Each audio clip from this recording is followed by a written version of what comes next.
L'actualité politique de Guillaume Durand sur Radio Classique et Paris Première. Question pratique, Jean-Christophe Lagarde. Commençons, vous êtes maire de Drancy, par exemple. Est-ce que vous accepterez dans votre ville les téléviseurs sur les terrasses ?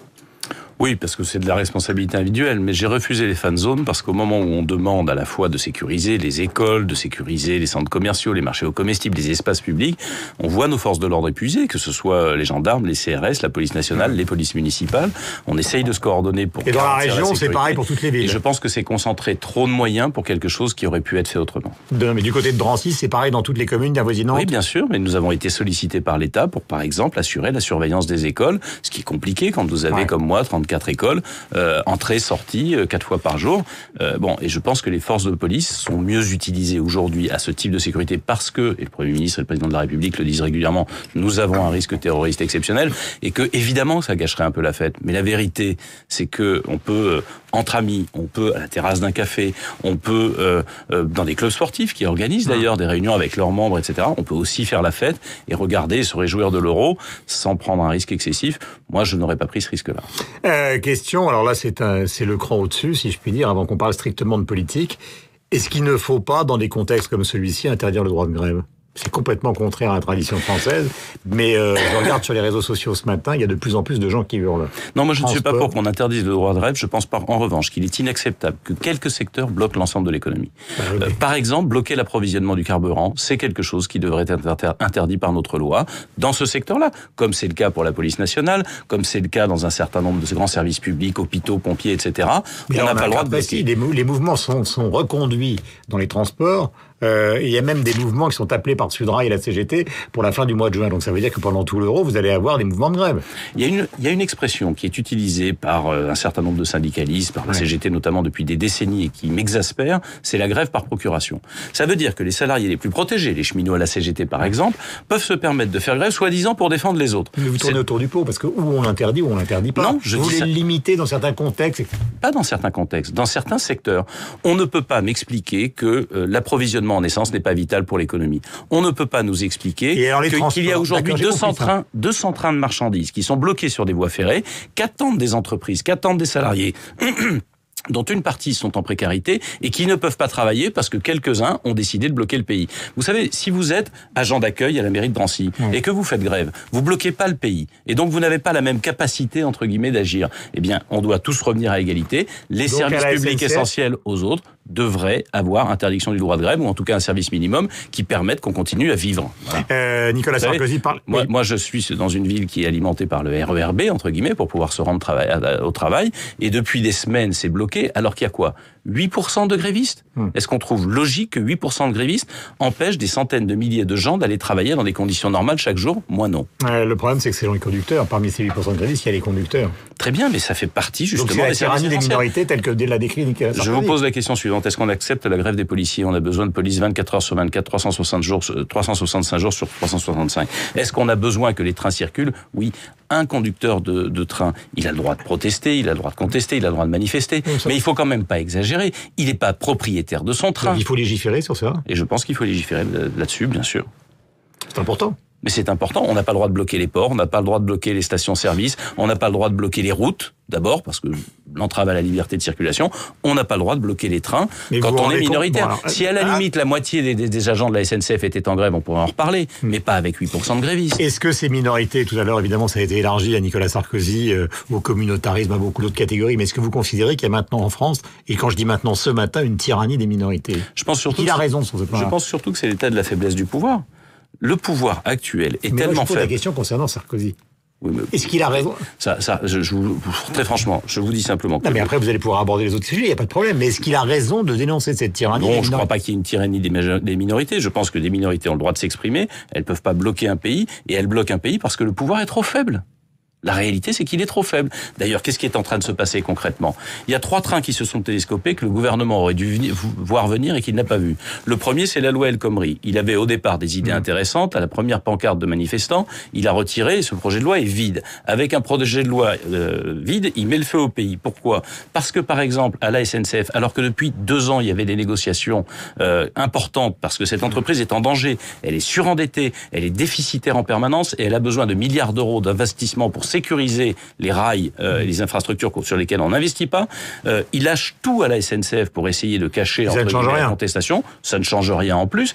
Et troisième chose, il y avait l'euro qui est une prise d'otage évidente, qui était annoncée, ils savaient bien où ils allaient. Et parce qu'on arrive là, on continue. Mais vous savez, on continue à faire semblant, entre guillemets, sur la loi El Khomri, puisqu'il n'y a plus de substance à cette loi, et on a quand même le feu dans le pays. Je pense d'ailleurs que ça sera... C'est une affaire totalement politique. Monsieur Durand, je pense que ça sera étudié dans les écoles de sciences politiques, ce qui est en train de se passer. C'est la méthode Hollande. C'est-à-dire, on ne prépare pas la réforme, on annonce, ensuite on parle fort et on fait semblant de tenir, et au moment crucial, on lâche tout. Mais est-ce que c'est pas tout simplement une affaire politique, c'est-à-dire que Hollande est confronté à l'aile gauche, l'aile gauche, c'est-à-dire au parti de gauche, à Mélenchon, à la CGT, vous avez parfaitement raison. Donc c'est un règlement de compte politique. Non, y compris interne au PS. Vous avez vu cette scène hier du Premier ministre, du premier secrétaire du Parti socialiste, du président de l'Assemblée nationale, dans une ville comme Paris, 2 millions de personnes, dirigée par une maire socialiste. Ils font un grand meeting, 300 personnes, retranchés derrière des cordons de CRS dans un sous-sol. Et ils s'applaudissent entre eux, et ils se parlent entre eux. Effectivement qu'on est en train de payer la facture d'une fracture à gauche. Le gouvernement actuel, entre guillemets, contre la partie qu'on appelle les frondeurs, contre la CGT, contre les communistes. Et tout ça, c'est le résultat de quoi? C'est le résultat du fait que, à la fois, François Hollande s'est fait élire sur un discours et essaye d'appliquer une autre politique. Forcément, les gens qui ont voté pour lui se sentent cocus et ils n'ont pas tort. Et deuxième chose, c'est le résultat d'un président de la République qui n'arrive jamais à assumer un choix. Sur la loi El Khomri, ils avaient annoncé une idée intéressante. Il se trouve qu'aujourd'hui en France, il y a 85% des embauches qui se font en CDD. Pourquoi? Parce qu'on a un problème sur le CDI.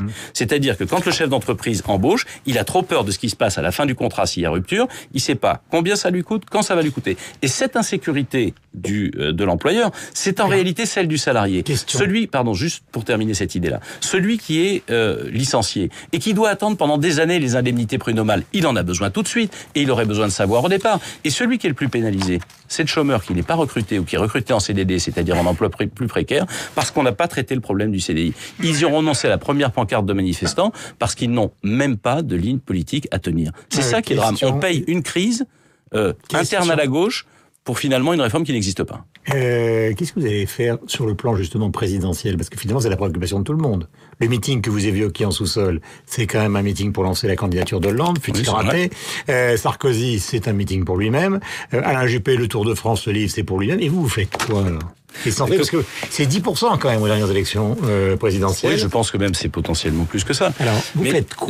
La question n'est pas une affaire de boutique, si je peux me permettre. Non, mais ne tournez pas. On est à la fin de cet entretien. Et je tourne pas autour du pot, si vous me laissez vous répondre. Ouais. Ce n'est pas une affaire de boutique. La question n'est pas de savoir uniquement ce qui va se passer pour les centristes. Est-ce qu'il y a une alternance utile?